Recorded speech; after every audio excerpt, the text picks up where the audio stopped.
Hey guys, and welcome to this short little video on Warframe. Because I'm going to get this out of the way, Update 18 came out recently, with it came a quest, and that quest is massive in ways of story and gameplay features both.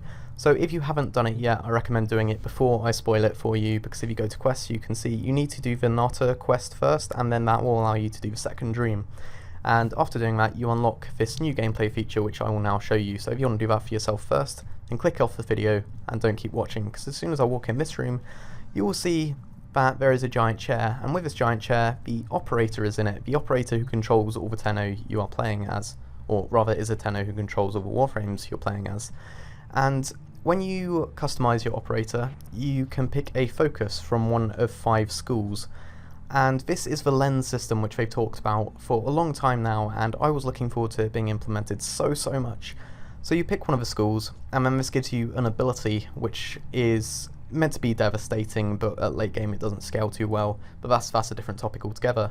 So with these abilities you get skill trees. So with the MAGIX skill tree you get a Phoenix Gaze, which is like a giant death beam that does a lot of damage to people, because MAGIX is a very destructive skill set and destructive Tenno school. And you can get lots of different passive abilities to modify this skill, and eventually it gets to a point where the skill itself is massively changed. Like with Meteorite, you get a forceful blast that strikes the target of the beam, inflicting damage to nearby enemies, and all of them sound really cool. But to unlock them you need focus affinity or experience, whatever you want to call it. And in order to get this you need to install a lens into your equipment. Now this is where the problems are coming in, because as you can see, like, to upgrade the Death Beam it costs 75,000, to get Chimera's Breath it costs 25,000. The costs are expensive basically, and someone worked out it costs like 7 million to get all of them in one skill tree. Now this is where it gets problematic, because that experience, as I said, you gain it from installing a lens into your equipment. So if I quickly go over to my Mesa and my comb, you can see they have little icons by them, and that is the said lens I was talking about. And in order to get experience with these lenses you need to get kills with the equipment it's installed in.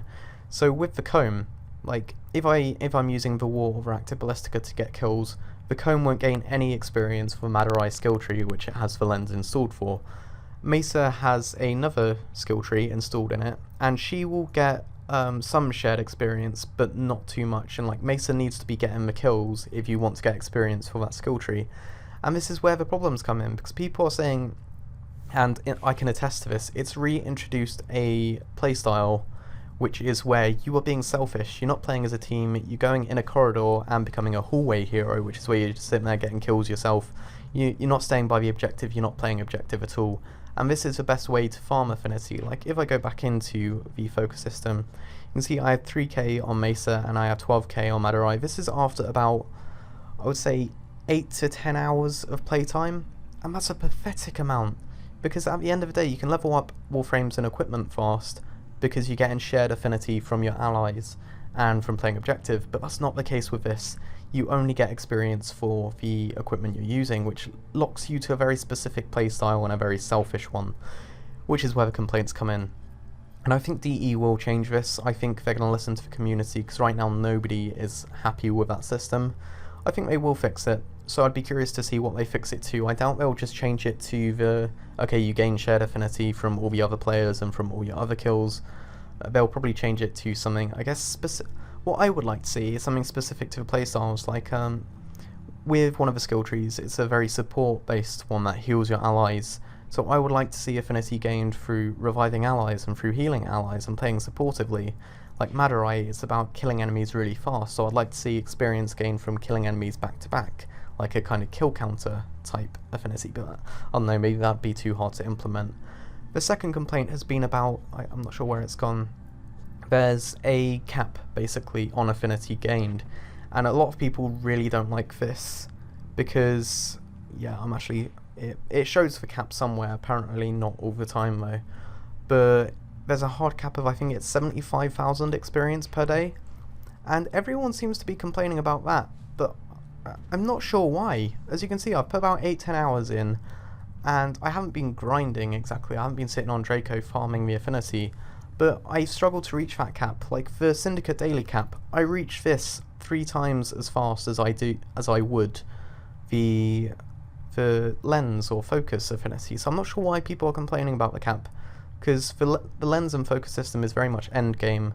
So, like Syndicates were called an end game system, but they put a daily cap on that, so you can't max out your offerings and reach top ranks just by sitting there on Draco.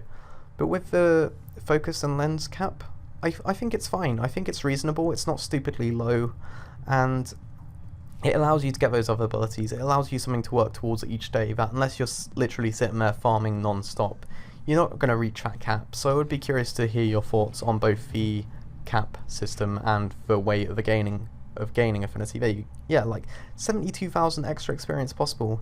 I've been playing a lot today, and I've only gained like 4k affinity, so I don't know how people are reaching that cap, but I think complaints are unwarranted. But yeah, this is a potentially game-changing feature they've added, and I'm looking forward to seeing how it develops, but I think it's going to develop a lot based on how much feedback we give and what feedback we give. So this video is a chance to see, what do you think they should do with it? How do you think they should change it? Do you think it's fine as it is? Do you think people are just complaining because it's new and they like complaining about new things? I would be really curious to see and hear your thoughts. So let me know. Until then, this is me, Evans with Z111. Please rate and if you enjoyed the video, and this is me out. Peace.